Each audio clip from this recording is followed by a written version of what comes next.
दोबारा से एक नया ट्रेंड आया है जिसमें लोग अपनी पर्सनल फोटोज और अपने पर्सनल वीडियोस को एआई जनरेटेड इमेज नई इमेज क्रिएट कर रहे हैं। कोई भी चैट बॉट या कोई भी वेबसाइट यूज करके वो लोग अपना पर्सनल डेटा शेयर करके एआई जनरेटेड इमेजेस और वीडियोस क्रिएट कर रहे हैं। इसके बहुत सारे नेगेटिव इम्पैक्ट भी हैं।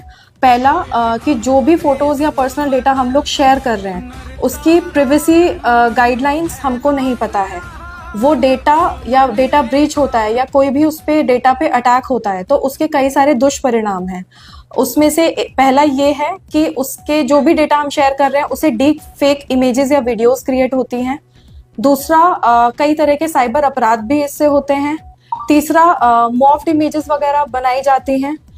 चौथा आइडेंटिटी थेफ्ट जिसको हम पहचान चोरी बोलते हैं कि किसी और की पहचान चुरा के और भी कई तरह के साइबर अपराध इसमें किए जाते हैं।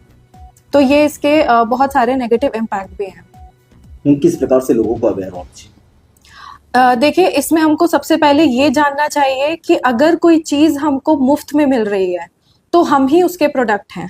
बेसिकली हमारा पर्सनल डेटा या पर्सनल इमेजेस जो हम लोग शेयर कर रहे हैं वही उनके लिए उनका प्रोडक्ट है।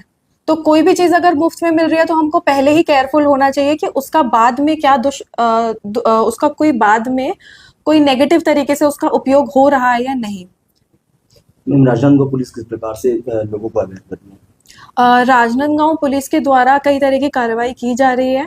पहला हम कई तरह के अवेयरनेस प्रोग्राम्स इसमें चला रहे हैं। साइबर जागरूकता अभियान चलाए जा रहे हैं जिसमें बताया जा रहा है कि अपने डेटा को कैसे प्रोटेक्ट करना है।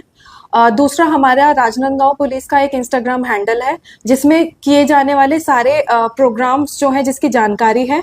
तीसरा, अगर आप लोगों को कहीं पता लगता है कि इस तरह की मॉर्फ्ड इमेजेस या वीडियोस का गलत तरीके से इस्तेमाल किया जा रहा है तो आप उस इंस्टाग्राम हैंडल को डायरेक्ट भी टैग कर सकते हैं। दूसरा 1930 पे या साइबर पोर्टल पे उसकी कंप्लेन भी कर सकते हैं जिसपे त्वरित कार्रवाई होगी।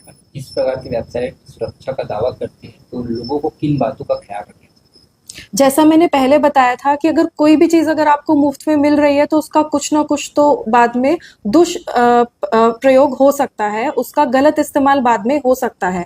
दूसरा, किसी भी वेबसाइट पे या कहीं और अगर आप अपनी पर्सनल इमेजेस एनहांसमेंट के लिए या किसी और ब्यूटिफिकेशन या किसी भी रीजन के लिए अगर आप शेयर कर रहे हैं तो कितने लोग हैं हम में से जो सारी प्रिवेसी गाइडलाइंस उसकी पढ़ते हैं। बहुत लंबी चौड़ी गाइडलाइन होती है जिसके बारे में उसको समझना ही इतना मुश्किल होता है। पूरा पढ़ना तो दूर, हम उसको समझना भी मुश्किल होता है। तो सबसे पहले तो जानिए कि अगर उस वेबसाइट पे या जहां भी हम अपनी इमेजेस शेयर कर रहे हैं अगर उसकी प्राइवेसी ब्रीच होती है, उस पे कोई अटैक होता है तो उस डेटा का क्या होगा, बाद में क्या होगा और क्या क्या काम होंगे उसकी वजह से, वो हमको पहले